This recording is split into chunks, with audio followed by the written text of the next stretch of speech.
Hello students, welcome to you in my YouTube channel Study with Teacher.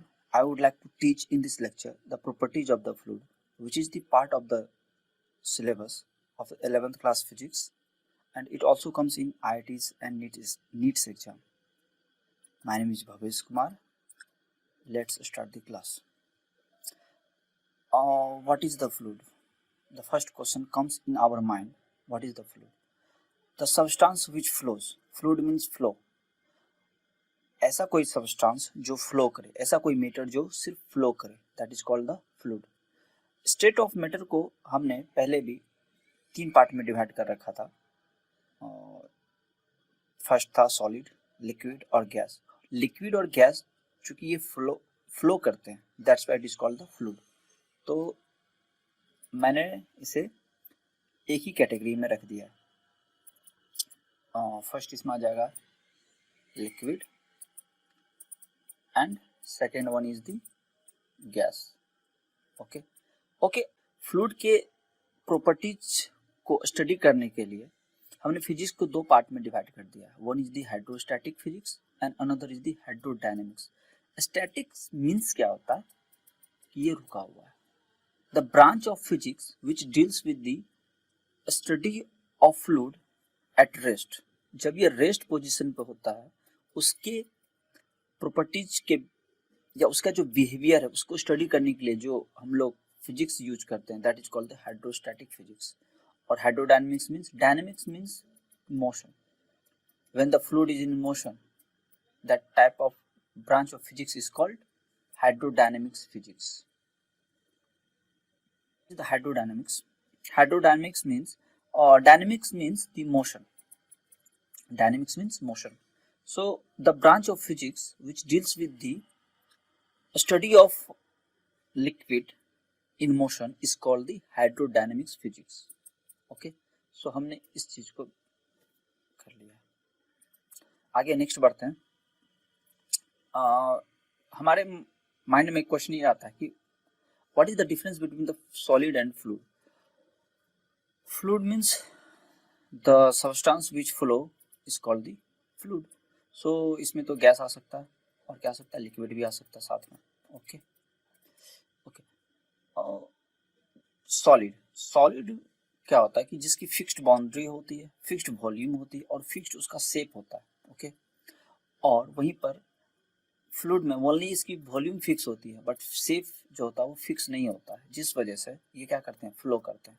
इस चीज़ को जरा समझते हैं कि इसकी फिक्स्ड बाउंड्री ही क्यों होती है. जरा समझते हैं, जरा इसके मॉलिक्यूलर लेवल पर जा करके थोड़ा सा एनालिसिस करते हैं इस चीज़ को. जैसे ये मैटर है जो कि सॉलिड है. ओके. और ये पता ही है कि matter is the made up of the tiny molecules, very very small molecules. Actually ये बहुत ज़्यादा क्लोज्ड पैक और वेल अरेंज्ड होते हैं. सॉलिड के जो मॉलिक्यूल्स हैं वे काफ़ी वेल अरेंज्ड और क्लोज्ड पैक होते हैं. तो मैंने ये डिस्टेंस जो दिखाया है थोड़ा सा मुझे कुछ समझाना है यहाँ पर. सो इस मॉलिक्यूल और इस मॉलिक्यूल के बीच में अट्रैक्शन फोर्स लगा होता है. This attraction force is called intermolecular force. Okay. अब देखो, ये जो है यहाँ पर मॉलिक्यूल्स, इस मॉलिक्यूल ने इसको क्या करा है, बांध के रखा हुआ है, इसको यहाँ से दूर नहीं जाने दे रहा है. उसी तरह से ये जो मॉलिक्यूल्स हैं, इस मॉलिक्यूल्स को क्या कर रखा है, जोर से पकड़ के रखा हुआ है ताकि इसको फॉल आउट ना करने दे, इधर जाने ना दे. ठीक है. सो हम ये देख रहे हैं कि ये जो मॉलिक्यूल्स हैं, ये सबसे लास्ट वाले जितने सारे, ये अपनी जगह पर क्या है, फिक्स है. ये अपनी पोजीशन से हिल नहीं पा रहा है. तो हम क्या बोल रहे हैं, इसकी जो नहीं फिक्स बाउंड्री होगी, इसकी बाउंड्री कैसी होगी, फिक्स्ड बाउंड्री होगी. लेकिन यहाँ पर क्या देखते हैं, लिक्विड और गैस के केस में, मीन्स फ्लूइड के केस में, इसके जो मॉलिक्यूल्स होते हैं एक तो दूर दूर होते हैं, ना तो वेल अरेंज्ड होते हैं, दूर दूर होते हैं. ठीक है, डिस्टेंस पे होते हैं. और इनके बीच में जो ये इंटरमोलिकुलर फोर्स होता है थोड़ा सा वीक होता है in comparison to solid. Solid के मुकाबले यहाँ का जो इंटरमोलिकुलर फोर्स है वो वीक होता है. ओके. इसलिए ये क्या करते हैं, फ्लो करते हैं. ठीक है. अच्छा, यहाँ पर हम क्या देख रहे हैं कि ये जो मॉलिक्यूल्स है, इस मॉलिक्यूल से क्या होते हैं, अटैच्ड होते हैं by the intermolecular force, but ये क्या होते हैं, वीक होते हैं. ठीक है. तो ये क्या करते हैं, अपनी जगह से ये फ्लो करने लगते हैं, अपने पोजीशन से ये फ्लो करने लगते हैं। अच्छा, तो यहाँ पर जो मॉलिक्यूल्स हैं एक दूसरे से क्या होता है, आपस में दूर दूर होते हैं, और उनके बीच में लगने वाला जो इंटरमोलिकुलर फोर्स है वो क्या होता है, वीक होता है। दैट्स वाई ये मॉलिक्यूल्स इसको अच्छे से बांध करके नहीं रख पाते।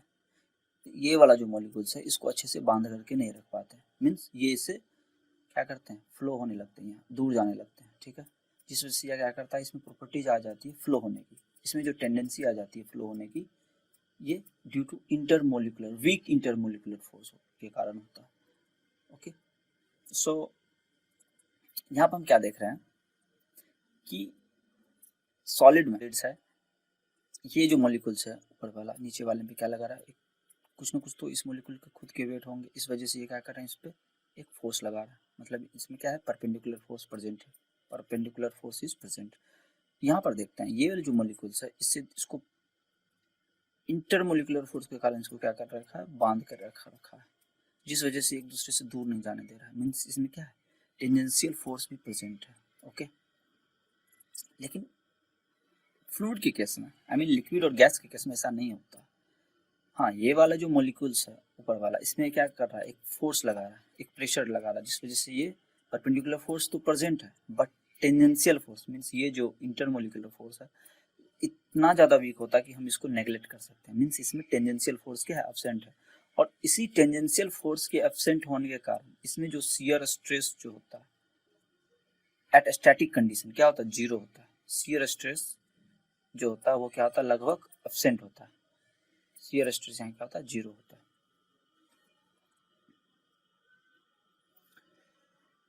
जरा इस चीज को समझते हैं।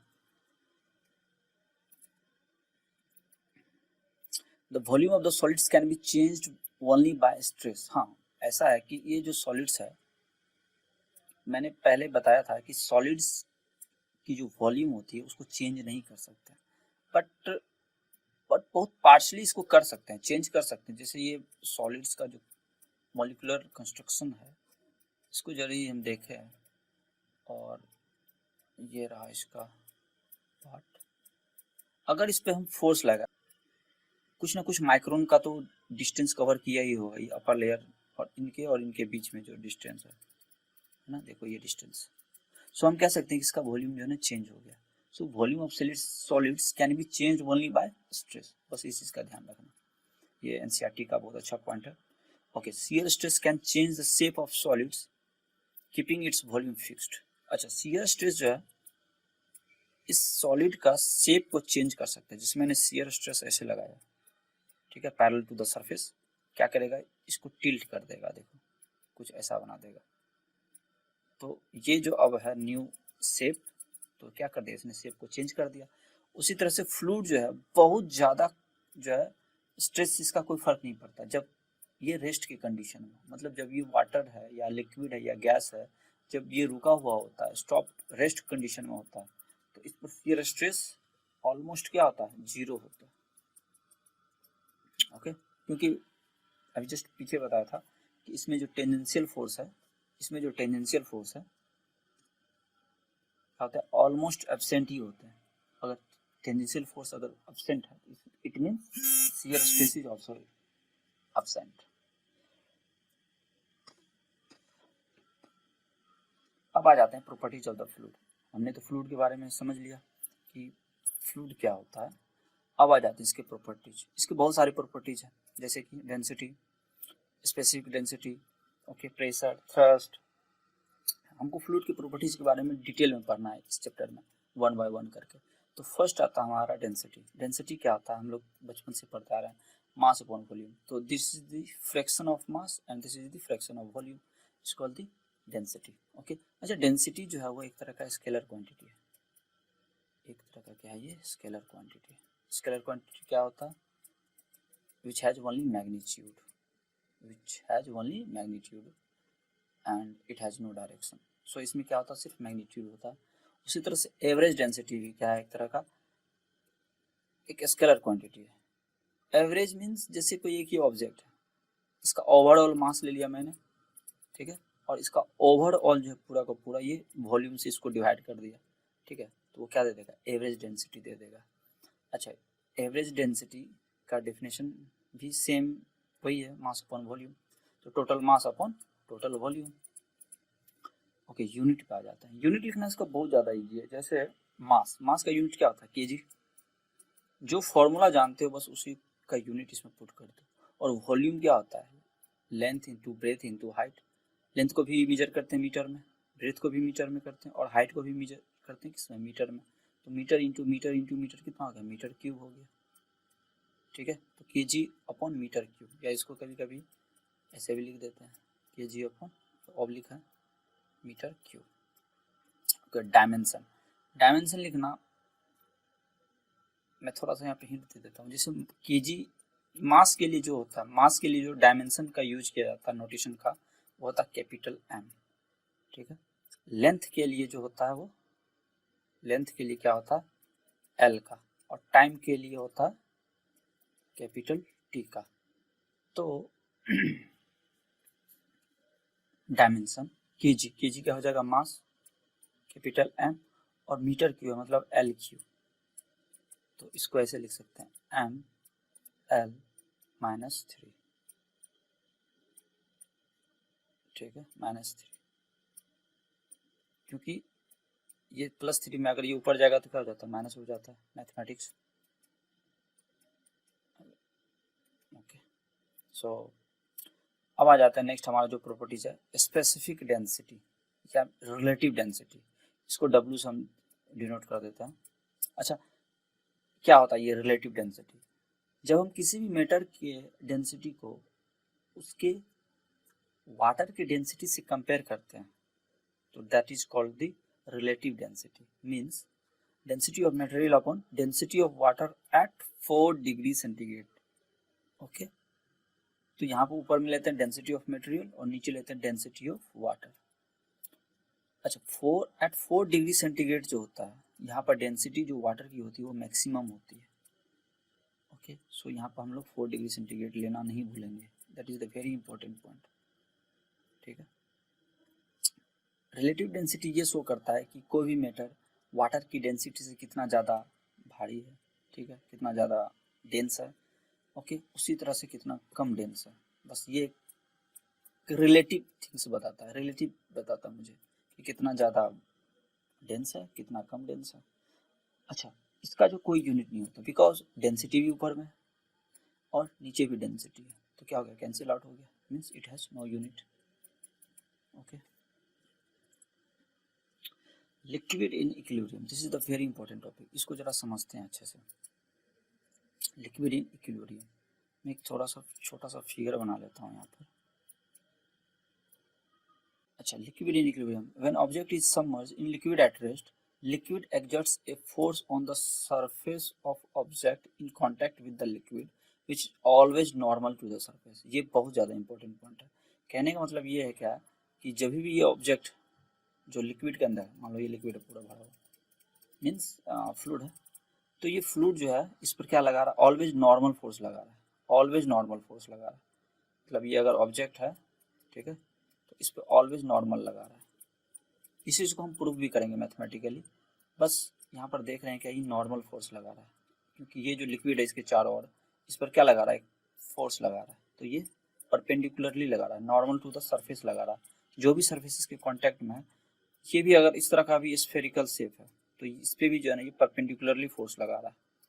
देख सकते हो, ये मान लो एक फुटबॉल है और ये वाटर के अंदर है, तो इस पर जो है इसके सरफेस पे परपेंडिकुलरली फोर्स लगा रहा है। अब ये पता कैसे चलेगा कि सर ये परपेंडिकुलर है या नहीं है? तो शायद आप लोग जानते होंगे कि हम लोग को अगर किसी भी कर्व सरफेस पे यदि नॉर्मल ड्रॉ करना है, तो क्या करते हैं? पहले उस पर टेंजेंट ड्रॉ कर दिया और उस टेंजेंट पे क्या किया? एक नॉर्मल ड्रॉ कर दिया, तो it gives the direction of normal. तो देखो इस पर जो है, इस पॉइंट पर मान लो let's say this point is P, इस पॉइंट पर मैंने क्या किया? एक फोर्स लगाया, तो वो अलोंग दी नॉर्मल ही होगा, परपेंडिकुलर टू द फोर्स होगा। सो किसी भी तरह का ऑब्जेक्ट रखो, किसी भी तरह का ऑब्जेक्ट रखो, ओके, किसी भी शेप का ऑब्जेक्ट रखो, उस पर कॉन्टैक्ट फोर्स जो होगा ऑलवेज परपेंडिकुलर या always normal to the surface होगा।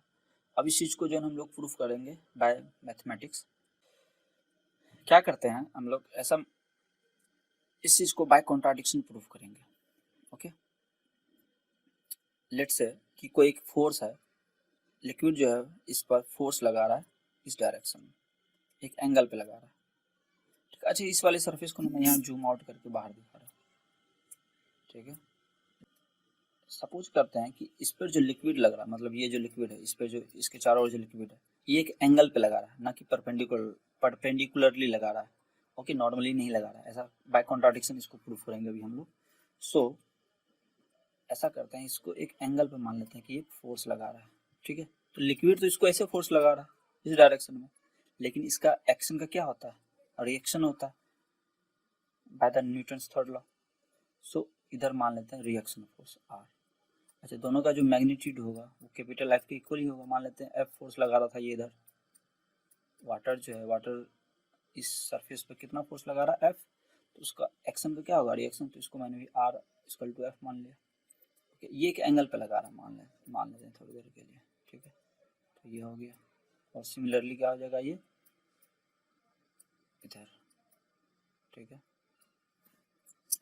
इसका क्या करते हैं, रिजॉल्व कर लेते हैं इस आर फोर्स को या कैपिटल एफ फोर्स को क्या कर लेते हैं, रिजॉल्व कर लेते हैं। इस साइड क्या हो जाएगा, एफ कॉस थीटा, कंपोनेंट में तो तोड़ ही सकते हैं इसको, एफ कॉस थीटा, और इस साइड हो जाएगा एफ साइन थीटा। क्या हो जाएगा, एफ साइन थीटा। जरा यहाँ पर देखते हैं ध्यान से, क्योंकि इसके चारों ओर क्या है, लिक्विड है। अच्छा, अगर जरा इस horizontal force F cos theta को देखते हैं, ये क्या कर रहा है कि वाटर को जो है, इस वाटर का जो मॉलिक्यूल्स है इसको इधर की तरफ खींच रहा है। ठीक है, और इसका अपोज करने वाला कोई भी फोर्स इस साइड प्रेजेंट नहीं है। मीन्स यहाँ जो लिक्विड प्रेजेंट होगा, यहाँ जो लिक्विड प्रेजेंट होगा वो किधर मूव करना चाहेगा, स्टार्ट इधर करेगा, क्योंकि यूनिडायरेक्शनल फोर्स है तो ये मूव करना स्टार्ट कर जाएगा। लेकिन हम जानते हैं कि इस बीकर के अंदर या इस डायग्राम के अंदर ये जो लिक्विड है ये रेस्ट कंडीशन में, एकदम रेस्ट कंडीशन में, मतलब यहाँ का जो लिक्विड है एक्चुअली में जो है प्रैक्टिकली ये मूव ही नहीं कर रहा है। बट हमारा सपोजिशन क्या था कि ये फोर्स इधर लग रहा है तो ये क्या करेगा, मूव करेगा। तो हम क्या देख रहे हैं कि एक्चुअली में ये जो फोर्स है क्या है, रुका हुआ है, मतलब जीरो है। मतलब एफ कॉस थीटा जो है वो क्या है, जीरो है। ठीक है, अच्छा देखो एफ इंटू कॉस थीटा है ना, तो दो नंबर का जो प्रोडक्ट है वो तो या तो एफ जीरो हो सकता है या फिर कॉस थीटा जीरो हो सकता है। ठीक है, इन दोनों का मल्टीप्लिकेशन ही जीरो हो सकता है। ठीक है, लेकिन हम यहाँ पर देख रहे हैं कि एफ जो है वो मैंने शुरू में ही ले लिया था कि it is not a zero, कि कुछ ना कुछ क्वांटिटी होगी, जीरो तो नहीं होगी। तो बचा क्या, सिर्फ ये बचा कॉस थीटा। मीन्स एफ जो है हमारा वो नॉट इक्वल टू जीरो है, तो क्या बचा इस प्रोडक्ट में, कॉस थीटा। तो कॉस थीटा जो होगा वो क्या है, जीरो है। मीन्स थीटा की किस वैल्यू के लिए कॉस थीटा जीरो होती है, तो थीटा के 90 वैल्यू के लिए क्या होता है, जीरो होता है। मीन्स ये एंगल जो है वो कितना होना चाहिए, थीटा, तब जाकर के यहाँ की फ्लूइड जो है रेस्ट में होगी एक्चुअली में। सो इससे ये पता चल रहा है कि लिक्विड जो है जब भी किसी ऑब्जेक्ट के कांटेक्ट में होता है तो उस ऑब्जेक्ट पे नॉर्मली फोर्स लगता है। ओके, आई थिंक आपको अच्छे से समझ में आ गया होगा। आगे मूव करते हैं। थर्ड प्रॉपर्टी है the thrust of the fluid. Okay, thrust क्या होता है, एक नॉर्मल फोर्स होता है। नॉर्मल एंड नॉर्मल, मैं इस पे थोड़ा जोर दे के बोल रहा हूँ कि नॉर्मल फोर्स होता है। जरा समझते हैं इस चीज़ को, ये थ्रस्ट होता क्या है। ठीक है, थ्रस्ट और फोर्स में क्या डिफरेंस है। फोर्स कभी कभी हॉरिजॉन्टली, टेंजेंशियली ओके ये लग सकता है, लेकिन थ्रस्ट ओनली एंड ओनली क्या है, नॉर्मल फोर्स है। ओके, जैसे कि ये बीकर है, ठीक है, इसमें मैंने लिक्विड भर दिया, फ्लूइड भर दिया, तो इसके जो मॉलिक्यूल्स हैं वो रेंडमली मूव करते रहते हैं due to the thermal velocities. देखो थर्मल वेलोसिटीज क्या होता है, जैसे काइनेटिक एनर्जी क्या होती है, हाफ mv स्क्वायर होता है। ठीक है, हाफ mv स्क्वायर होता है, और 3/2 इंटू के इंटू टी होता है। ठीक है, के जो है यहाँ पर कांस्टेंट है, टी क्या है, टेम्परेचर।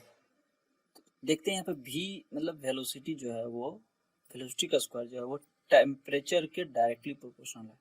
मतलब भी जो स्क्वायर है वो डायरेक्टली प्रोपोर्शनल है टेम्परेचर का, ठीक है। तो क्या हो जाएगा, भी is directly proportional to root over T. Means temperature जितना ज़्यादा बढ़ेगा उसकी वेलोसिटी भी उतनी बढ़ती जाएगी। और हमें पता है इसके जो मॉलिक्यूल्स हैं वो बहुत कम मास का मॉलिक्यूल्स होता है, ठीक है। और पता ही एटमॉस्फेयर का टेम्परेचर ऑलमोस्ट 25 टू 26 डिग्री के आसपास होता है एवरेज। तो मतलब इसमें टेम्परेचर भी है, तो इसमें क्या होगा, एक रैंडम वेलोसिटी आएगी। अब ये जो रैंडम वेलोसिटी आएगी ये क्या करेगी, आपस में क्या करेगी, कोलाइड करेगी। ये कभी कभी क्या करेगी, कंटेनर के सरफेस से भी क्या करेगी, हिट करेगी, ठीक है, due to random velocity, due to thermal velocity. और ये इस पर क्या करेगी, अपना मोमेंटम को लूज कर देगी। Momentum means mass into velocity, mass into velocity को क्या करेगी, लूज कर देगी टकराने के बाद, ठीक है। और सारा का सारा मोमेंटम कहाँ ट्रांसफर हो जाएगा, इस पर ट्रांसफर हो जाएगा, इसके वाल पर, ठीक है। सो मोमेंटम, चेंज इन मोमेंटम होगा और इसमें क्या लगेगा, कुछ तो टाइम लगेगा ही। तो change in momentum upon time क्या होता है, फोर्स होता है। क्या होता है, फोर्स होता है। और इसी फोर्स को क्या कहते हैं, थ्रस्ट कहते हैं, जो कि नॉर्मली एक्ट कर रहा है। तो this means change in momentum per unit time is called force और थ्रस्ट। तो ये एक तरह का क्या है, थ्रस्ट है। अब तो क्लियर हो गया होगा कॉन्सेप्ट की थ्रस्ट क्या होता है, ठीक है। मैं एक स्टेटमेंट बोल रहा हूँ, जैसे all forces can not be thrust but thrust can be force, ठीक है। आगे बढ़ते हैं। अच्छा, एसआई यूनिट ऑफ, क्योंकि ये फोर्स एक तरह का, तो इसका जो यूनिट होगा, जो फोर्स का जो यूनिट है वही सेम यूनिट किसका होगा, थ्रस्ट का भी होगा। एसआई यूनिट न्यूटन होगा और उसका सीजीएस में क्या होगा, डाइन होगा।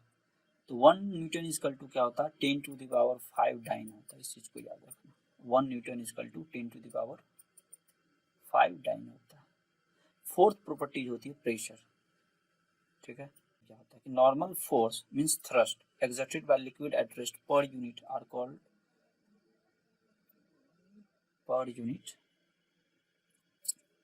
यहाँ पे एरिया छूट गया, per unit area. Normal force thrust exerted by liquid at rest per unit area are called the pressure or the hydrostatic pressure. Normal force, so जैसे एक 10 kg का ऑब्जेक्ट है, मान लो किसी ऑब्जेक्ट के ऊपर रख दिया जो कि बहुत सॉफ्ट है, तो ये देखोगे कि इस पे बस रखा रह गया, नहीं कट कर रहा। लेकिन एक क्या करो, इस ऑब्जेक्ट जो सॉफ्ट ऑब्जेक्ट है इसके ऊपर एक चाकू रखो और उसके ऊपर फिर 10 kg का ऑब्जेक्ट रखो, ये जो 10 kg का जो मैंने ले रखा, क्या देखोगे, ये चाकू ने इसको क्या कर दिया, कट कर दिया।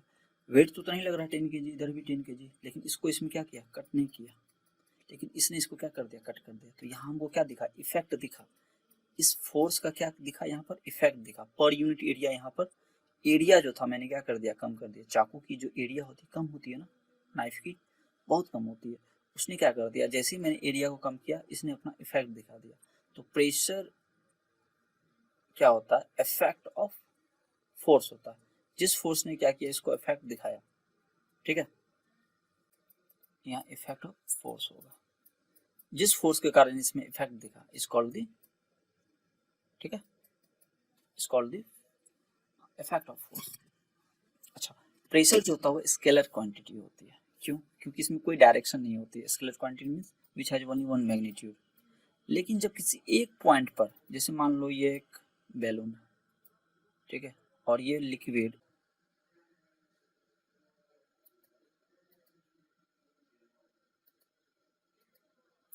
ओके, ये मैंने एक बैलून ले लिया और इसमें मैंने क्या कर दिया, फ्लूइड भर दिया। तो ये फ्लूइड क्या कर रहा है, इस पार्टिकुलर पॉइंट पे क्या कर रहा है, एक्ट कर रहा है, फोर्स लगा रहा है पर यूनिट एरिया। तो फोर्स पर यूनिट एरिया क्या होता है, प्रेशर होता है। उसी तरह से इस पॉइंट पे लगा रहा है, देखो किसी एक सिंगल पॉइंट पे इसकी डायरेक्शन भी है और साथ में मैग्नीट्यूड भी है, ठीक है। तो हम ये नहीं बोलेंगे कि ये जो है क्या है, वेक्टर क्वांटिटी है, नहीं, क्योंकि हर एक पॉइंट पे ये फोर्स लगाती जा रही है, हर एक पॉइंट पे ये इसकी क्या है, मैग्नीट्यूड भी और डायरेक्शन भी है, ठीक है। लेकिन ये एल्जेब्रिक वेक्टर लॉ ऑफ जो एडिशन है, हम लोग पढ़ चुके हैं पहले भी, वेक्टर लॉ ऑफ जो एडिशन है उसको ये फॉलो नहीं करता है, जिसकी करंट करंट में डायरेक्शन भी होती है, मैग्नीट्यूड भी होती है, लेकिन ये वेक्टर एडिशन को जो है ना सेटिस्फाई नहीं करता, ठीक है। तो उसको क्या बोलते हैं, टेंसर क्वांटिटी बोलते हैं, the quantity which has both magnitude and direction but does not follow the vector addition law. Okay, so current and pressure क्या है, एक तरह का टेंसर क्वांटिटी है, pressure as well as current, इस चीज को ध्यान रखना, ठीक है। तो ये समझ में आ गया होगा। Thank you. आई होप कि आप सबको यह लेक्चर बहुत अच्छा लगा होगा। मैं उम्मीद करता हूँ कि आप अपने फ्रेंड में इन्हें ज़्यादा से ज़्यादा शेयर करेंगे। Thanks for watching, please like share and subscribe my channel. Thank you.